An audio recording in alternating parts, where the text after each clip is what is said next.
Unapoambiwa swala zima la mtaji, mtaji sio kile kitendo cha kupewa pesa, kiwango fulani cha pesa, kwamba naenda kaanzisha biashara fulani au naenda kufanya mambo fulani. Hapana. Tunaposema swala zima la mtaji, kwanza mtaji unaanza na wewe mwenyewe. Je, wewe umekaa kimtaji? Naposema umekaa kimtaji, inamaanisha kwamba mtaji sio lazima iliwe swala zima la kuwa na pesa. Unaona, mtaji inaweza kuwa ni swala zima la kufahamiana na watu, kitendo cha kufahamiana na watu, kuzungumza, kuwa ile friendly, ile tunaita ni mtaji pia. Ile ni mtaji, tena mtaji ambao haufifii. Kwa nini tunasema ni mtaji? Kwa sababu hata kama ni biashara ikiwa na mtaji, tunasema ni mtaji wa pesa, na kama hauna mtaji huo wa upendo, wa mazungumzo na watu, huna mjuano na watu wote, huwezi kusema una mtaji, kwa sababu kila chochote utakachokianzisha kitashindwa kuendelea, kwa sababu huna mtaji zaidi ya mtaji wa pesa. Unaona, mtaji, swala la kuwa na mahusiano na watu au kuwa na ukaribu wa watu, huo ni mtaji tosha.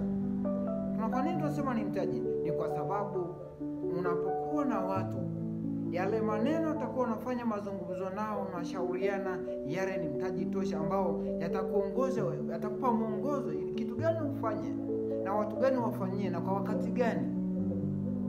Na je, wale wanaokuja unawafanyia jambo hilo au jambo unalolifanya, je, lina uhitaji na watu wengi au ni rika gani ambalo lina uhitaji na jambo ambalo unataka kulianzisha?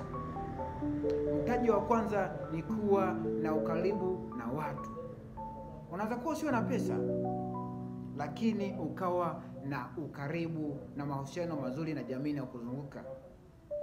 Na kama unachokusikia kwamba kwa sasa imetamba ile kusema kwamba maisha siku hizi ni channel.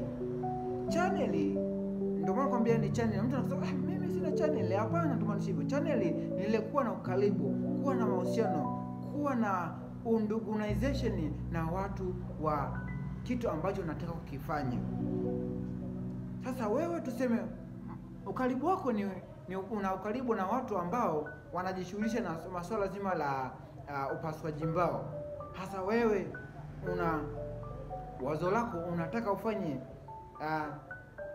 vitu ambavyo ni vya kibiashara, biashara inayohusiana na bidhaa za dukani au bidhaa za viwandani.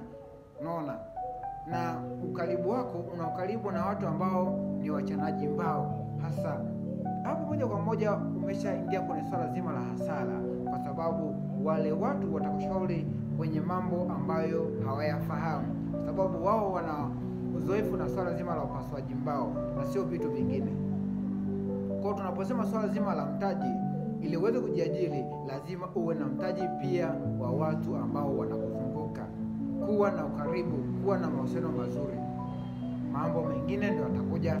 Unaona, pia kinachofuata pia, ukiwa na kiwango fulani cha pesa, hata kama ni pesa kidogo, lakini umeshatanguliza ule mtaji wa ukaribu wa watu ambao wanakuzunguka, ile mtaji wako wa pesa utaweza kuongoza vizuri na utakusaidia katika uzalishaji na utapata faida kubwa, kwa sababu ulikuwa umeshaweka maandalizi mazuri.